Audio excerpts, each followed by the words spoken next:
Welcome back to another episode of the Cycle Podcast, the show where we cover 4 trending MLB topics in 20 minutes or less. Joining me, as always, Josh, a.k.a. Kablumski. How you doing today, brother? I'm happy to be here. Happy to get this show started. Got a good show ahead for the fans. Thank you for the support, guys. Let's get going. Oh, by the way, quick shout out to Sheen. I ordered this Royals shirt. Does that say Royals? No, it says Colorado. They sent me a Colorado Rockies shirt instead of my Royals shirt. So I'm wearing it today, and then I will dispose of it in the wastebasket receptacle on my way to bed after this show. So, ouch. Dude, I don't need a Colorado Rockies shirt. It's just unbelievable. Let's get right into the show. Let's do it. Our first topic is going to be discussing the fallout of the Aaron Judge injury, which currently has him sidelined an estimated 4 to 6 weeks. However, I have seen some publications talking about a mid to late August return. So, obviously with Judge, the 2-time AL MVP, the MVP race is wide open. So guys like Munetaka Murakami, Jose Ramirez, Byron Buxton, Bobby Witt Jr., all now seeing a possibility of taking home that award. And for the Yankees, with Max Fried, Jason Dominguez, and Giancarlo Stanton all on the IL, it's getting a little thin for them. Now, they are calling up Spencer Jones, a big-name prospect, to fill that hole. However, like we've already talked about, 4 to 6 weeks is a long time. And my question for you, Josh, as a coach, as a former player, right? How long can the team and the coaching staff put on that facade of let's all step up and do our parts and pick up the torch for Aaron until he comes back? I'll let you answer that. Yeah, it sounds good, right? It sounds good. It's what needs to be said. It's what's going to be said. But is it going to happen? No, it's not going to take long for, it's New York, guys. It's New York, number one. Number two, that locker room, I don't feel like it's in a tight, where they have each other's back, so to speak, even their coach's back. So I think there's a lot of holes in that organization as a whole, where such a big piece. You're talking about the face of the franchise, the guy that's carrying his team. So many areas need to be filled with his absence, and it's just going to be a tough road ahead of them. Can they do it? Obviously, that the Yankees, they can do anything. Money talks, I guess. But with what they got now, I don't see that happening. Guys like Goldie's going to have to step up. Jazz, we were talking about it off air about his swag. Yes, he looks good. He plays the part, but he's not performing. So guys like that are going to have to step up in his absence. You mentioned Spencer, Ben Rice, these guys there where the big power, the big pop in the lineup is going to be, is going to be missed. So these guys are going to have to come up big, especially at home, especially against, division foes, whether it be, us, and the Rays, Toronto, everybody in our division. Is going to be a tough road ahead of them, and it's going to be interesting to see how they handle it. Yeah, and my second question for you: Who is the bigger benefactor of an Aaron Judge-less Yankees? Is it the Rays being able to put some space between them and the Yankees, or is it the Toronto Blue Jays who, as of late, have been playing better? Are we looking at the team who's trying to put more cushion, or are we looking on the team that's chasing as the bigger recipient? Great point and great question. I would say it's the latter. Toronto is they're one of our not our Achilles heel, but they know how to play us. They're very well coached. They're kind of built in similar fashions as far as how they play the game. But the problem is they got bigger names to play the roles. Does that make sense? Yeah. So bigger players make bigger plays in certain situations, and that's where we kind of fall short of. But the fact that we're in our position now, I think once the Yankees kind of falter back and Toronto, make a surge, I think that's where the difference that I'm really looking at as far as where we got to watch and look behind our back is not so much the Yankees, but it's definitely the Toronto Blue Jays. Absolutely, and I agree. And our next topic may take up a little bit of time, so I say we go ahead and save this extra 50 seconds. Yes. Let's get right into it. Our second topic is going to be me and Josh's All-Star votes. As you know, All-Star voting is now open, so go in there, get your favorite players' ballots punched. I'm going to start with my American League. At catcher, not a difficult one. I've got Shea Langoliers. First baseman, Munetaka Murakami. The toughest one for me, second base, I went with Ezekiel Duran, playing some great baseball for the Rangers this year. At third, your boy, kind of my boy too, Junior Caminero, one of my favorite guys to see in person, by the way, living down here in his hometown. Bobby Witt, obvious shortstop. The DH, Yordan Alvarez, head and shoulders above everybody. Now, in the outfield, I went with Buxton, Judge, and Trout. However, just a note, I put in my All-Star ballot prior to Aaron Judge's injury, so I'm going to fill out another one, and I'm going to replace Aaron Judge with Cody Bellinger, currently with 8 home runs, 40 RBIs, and an 836 OPS. The American League, kind of a wasteland for talent outside of the very obvious guys. Josh, I'll turn it over to you for your American League. So very interesting because those are definitely the guys that I was thinking about. But instead of going Langs, I went with Ryan Jeffers for Minnesota behind the dish. I was going to go with my guy who I've been riding and dying for on first base, Murakami, but I went with Wilson Contreras, believe it or not. Ernie Clement at second. I think he's having a tremendous year. We agreed with Junior. I think that's a no-brainer at third. Bobby Witt at short. Feel like that's a no-brainer at short. DH. I went with Yandy. I think Yandy's is deserving this year, and I think that his numbers back it up. Another former Ray, Randy Rosarina in the outfield. I went with against the grain. I should have prefaced with that. Randy in the outfield, Byron Buxton, and Chandler Simpson. A little bit of a homer, but kind of is revolutionizing the game this year with his speed. So I just want to give him a shout out for that. The only note on Chandler Simpson I have, a guy who when you're looking at the ballot, he doesn't have the stats that they show. They show OPS, average, RBIs, and home runs. None of those are his bread and butter. He's a base runner. He plays defense. He moves around. He steals bases. I say moves around the bases. Sets up plays. You know that he is scoring on 40% of all of his appearances on base. So if he gets to the base, he's got a 40% chance of driving in a run or getting around. Sign me out. Yeah, so that is one of those sort of intangibles that he has. On to the National League. Okay. I've got a pair of Braves starting things out. Drake Baldwin at catcher, Matt Olson at first. Ketel Marte at second. Max Muncy at third. I went with Otto Lopez at shortstop, a guy having a huge breakout. And then Kyle Schwarber at DH. In the outfield, this is where I guess I went a little unconventional. Okay. Go look up J.J. Bleday's stats because the dude is balling this season. Jordan Walker, power surge, breakout year for a guy who was supposed to break out back in 2023. And rounding things off, our boy, James Wood. So, Josh, give me yours.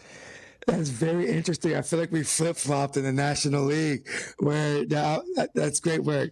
I was going to go Drake Baldwin, last minute change, Hunter Goodwin for the Rockies. I think both picks, are great catchers and having a tremendous year. Obviously, Matt Olson. I went with Xavier Edwards for Miami. I feel like he's having a quiet ninja type season for Miami. 15 or something. Oh, quiet. He reminds me of like a Luis Reyes type bat where he's, just for average, gets on base. But anyway, and then I went Old Faithful at third, Nolan Arenado. I feel like he's kind of, I think he's batting 260. Yeah. And he's just keeping it going. Consistency's there. Alexander Cruz. It was kind of, this is more for our fans. I feel like we have a couple, Cincinnati fans. So I'm just, shouting out to them. Yeah, shout out, Mom. So I wanted to keep her, in this mix as well. I feel like if you go against Shohei at DH, I feel like you're asking for it in life. So I don't want no problem. Let him pitch. I like that. I can live with that. Outfield, I went kind of conventional this one. I went Corbin Carroll, PCA, and James Wood. Funny enough, Corbin Carroll and PCA were my first on my first ballot I went to fill out. And then I looked at J.J. Bleday's stats, and my man's is deserving. Hitting for some power, decent OPS and average. So I went and gave him my vote. I feel like he earned it. So JJ Bleday, if you're watching, I've got your back, pal. He doesn't watch. We're not kidding anybody. Let's move on to the third topic. Our third topic is going to be our first look at the standings here on this show this season. Josh, as you said earlier off the pod, enough baseball to be played to get a real picture. I'm going to start in the American League with the AL Central. We've got Cleveland in first place, followed 2.5 games back by the Chicago White Sox, a surprise team of the year. Minnesota in third. Then at the bottom, the lowly Detroit Tigers and my Kansas City Royals, both 10 or more games out of first place.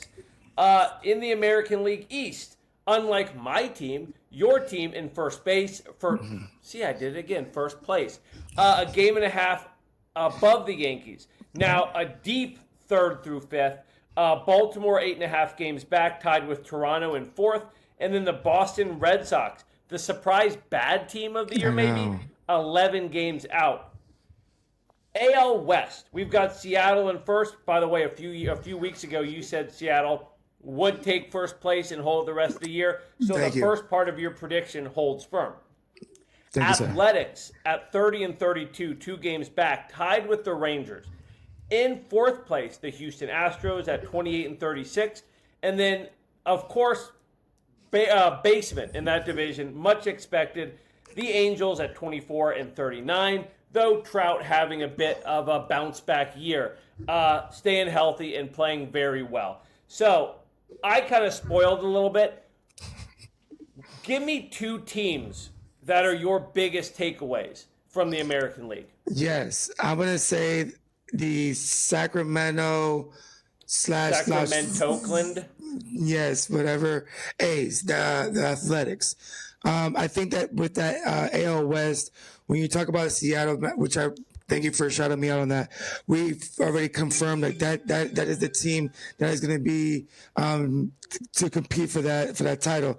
But the A's I feel like are a little bit early in what they're starting to do. So shout out to them, only 2 games back. The second one that I really want to give a shout out to is the White Sox. Why are we not talking more about the White Sox? The fact that I guess the AL Central is kind of flip-flopped. Is it that we don't want to show that love? I feel like we need to be more balanced in that division, okay? So I'm going to give more shout-outs to that division because as long as the Royals are down low and they're trying to climb up, I'm going to make sure that everybody sees that division and sees who is in the rankings. So shout out White Sox. Thanks for that, Josh. It makes me feel really good. And the wild card right now, New York, followed by Chicago, followed by the Athletics if the season ended today. Let's flip over to our National League. Starting out in the East, you've got Atlanta running away with that division, 8.5 games ahead of the second place Phillies. In third place, another shocker, the Washington Nationals, only a game below 500, though they are 11.5 games out of first place. Miami at 29 and 35, followed up by the most embarrassing team in the MLB this year, in my opinion, the Mets. 15 games behind the Braves. Right. Over the Central, which is the slugfest division, holy moly, you've got Milwaukee in first. St. Louis, 5 games back, but above 500. Pittsburgh, tied with them, above 500. Chicago, 6 back, above 500. And the Cincinnati Reds, 6.5 back, above 500. Over to the West, the Dodgers at 40 and 23. It seems like just yesterday that was a neck-and-neck race with them and the Padres. They are 6.5 ahead of the Diamondbacks in second place. San Diego in third at 32 and 29. San Francisco 26 and 38. And my Colorado Rockies 16 games out of first. Shouts out the Colorado Rockies. Shouts out Sheen. What is your biggest takeaways in the National League, other than the Braves are really good? Well, that's a given, so I'm not even going to talk about that. I love how you tied that Rockies in there. Shout out to them. But real quick, Arizona, where do they come from? That was awesome. Great surgeons. And I think they're here to stay, guys. I think that they're going to be, their pitching is kind of to a point where maybe they make a trade or two to kind of solidify maybe some depth. I'm sorry? Derek Skubal. and then solidify the depth. They got a little bit of pop. So shout out to Arizona. They're doing a great job. That whole division is kind of one. It's obviously top heavy with Dodgers leading it, but it's like we could still make some type of push for the wild card. So and then the second team is Pittsburgh Pirates. The fact that they're 5 games back, they were one of the laughing stocks last year. Their young guns are doing their thing. There's more consistency across the board, and as a whole, that division, like you said, there's a lot of big bats there. But at the end of the day, 5 games, I mean, that can flip real quick. So I just want to give them their flowers as well. And obviously, Atlanta taking away the East, which I feel like that's a slap in the face to Philly. And the only reason why Washington is in the race is from your boy James Wood. And the Mets just being a whipping post for my everybody. God. The And Mets suck. Yes, and real quick, since you shouted me out the last time and gave me kudos, as accountability guy myself, I just want to say that I think I picked the Mets to like go pretty far. So that was a complete blunder. So not too good. Last year I was the one who said the Mets would miss the playoffs. Last year I thought this year would be a bounce back for them. I was wrong. If the season ended today, the NL wild card is the Phillies, the Cardinals, and the Diamondbacks, with Pittsburgh knocking right there on the door. Kind of a surprise. But with that, let's move on to Who's Hot. Our fourth and final topic, as it is every episode, is Who's Hot. And for me, there is an obvious one, and I went ahead and stole that one. It's Yordan Alvarez, Air Yordan. In the past 12 games, 16 hits and 10 walks. Insane. It's insane. 6 home runs, the most over that stretch in the MLB. 11 runs scored, 13 RBIs with a 372 average, and also most in the entire major leagues over that stretch, a 1328 OPS. Dude is mashing, and he's getting on base at an insanely high rate. Now, I'm not going to say that the Astros have a chance, but when you have a guy who's playing like he is this season, you're not out of it. And like we just said, they are only, give me just a moment, only 5 games out of first place. In the wild card, they are only 3 games back. So if you get some contributions from Old Faithful Jose Altuve, if their pitching can lock it down a little bit, Yordan Alvarez, as long as he's healthy, is a guy who can carry a team to the postseason. I would hope that doesn't happen because I hate the Astros. However, you're never going to be shocked if the Astros put on a late season move to make the playoffs. And Yordan Alvarez, if healthy, like I said, is going to be right in the middle of that. So, Josh, I'm going to turn it over to you for your Who's Hot. 100% Yordan Alvarez can carry a team in the playoffs. Yeah. I think he's already proved that. I just want to caveat off what you said because people don't understand like what he's capable of doing with even the kind of a roster that's even behind him. You know, people batting in front of him and behind him, and he still is producing. So great pick for you. I kind of went with a little bit of a slider. Being my natural self, kind of going against the grain. Willie Adames is on fire, in my opinion. When you talk about the last, I looked up the last 10 games, and then I was like, well, let's see how he's been doing the last 15 games.